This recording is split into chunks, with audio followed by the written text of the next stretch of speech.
Doctor साहब, मुझे दर्द नहीं होता, क्या इसका मतलब है कि मेरा पाँव ठीक है?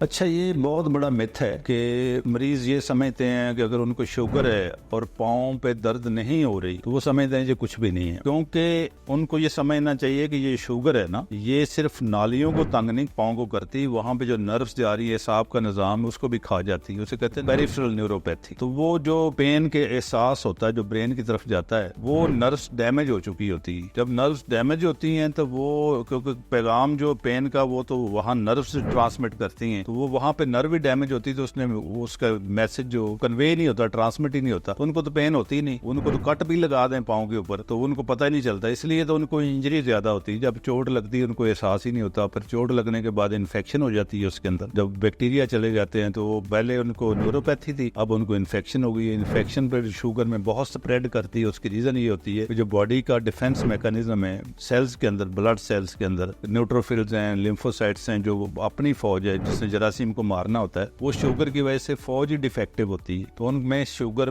में ऑलरेडी ब्लड सप्लाई कम थी, ऊपर से न्यूरोपैथी उनको हो गई, एहसास ही नहीं हुआ, और साथ उनकी वो डिफेंस मैकेनिज्म वीक था, तो इन्फेक्शन जो है ना वो सुपरसीड कर जाती है और पाँव एंडेंजर होता है। वो इन्फेक्शन बड़े तेजी से फैलती है, जैसा जंगल में आग फैलती है।